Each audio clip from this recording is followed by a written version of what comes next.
While there have been some disappointing moments this season, just know that the front five that Ty Lue has put out there has been impeccable. And you can thank the guy that has the ball right now, Nicholas Batum. Career-wise, he's a 38% three-point shooter right there. He didn't even think about it. Had a couple of threes against Charlotte last year that were just amazing in the closing seconds of a miraculous victory. More than half of his threes from distance, and we'll tell you a little bit later just how good of a three-point shooter he has been over the last handful of years. Good contest at the rim. Clippers back the other way.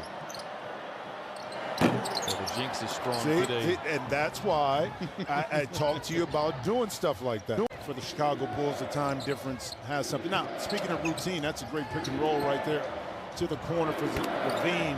Excellent pick and roll offense, late rotation by the Clippers. You can't get those now at all. That's what I said I missed. See, you're not listening. I said that's what I missed. But you said you miss it as if it was in conjunction with an early start time. That's because that's the topic that we're on. No, I said routine. I said routine. You're not listening. I said that's what I missed.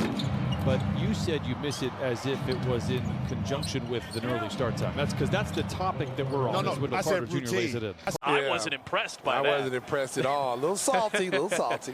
I met Steve, by the way. He's a very, very nice guy. I'm a fan of his. As Carter puts that down. Yeah, that's true. But you know, Hubba Bubba gets hard quick. You're more of a bubble young guy. Well, as a child, too, but I was also a fruit stripe guy, which meant you could chew it like 3 times and then the flavor is gone. You know, it's one of those things that, you know, from a maturity perspective, the shot clock is under 8 right now. Good defense by the Clippers. That's the only reason that I bring it up. Well, a lot of it is on his shoulders, but also you have a young team.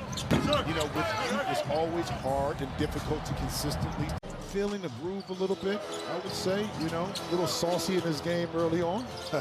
8 of his last 11 from above the arc going back to that game.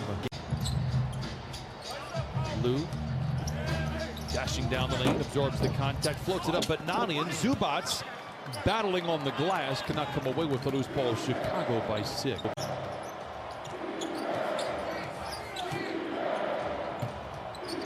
Carter Jr. for 3 misses short.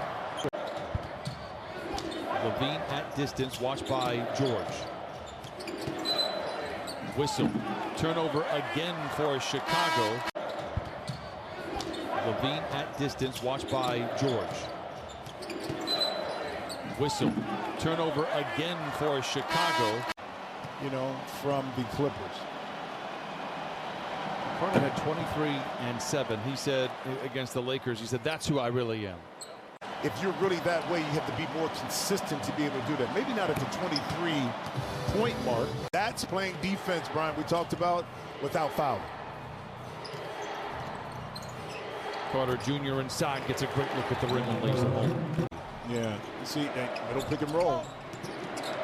Levine into Carter. Oh, nice strip by the Clippers. Oh, and they save it. And here comes Batum back the other way. Great hustle from Paul George. Levine in a sea of flame and smoke has 28. A whistle and a travel and a turnover. And the Clippers have a chance to take their first lead since the opening moments of the ballgame. Within the zone of the Clippers. George hesitates, then accelerates. Finds Kennard. Flings a southpaw 3. How about George stick-to-itiveness, and the Clippers get a fresh 24. George hesitates, then accelerates. Finds Kennard. Flings a southpaw 3. How about George stick-to-itiveness, and the Clippers get a fresh 24. Spins his way to freedom down the lane, goes back to Carter, and then throws it away.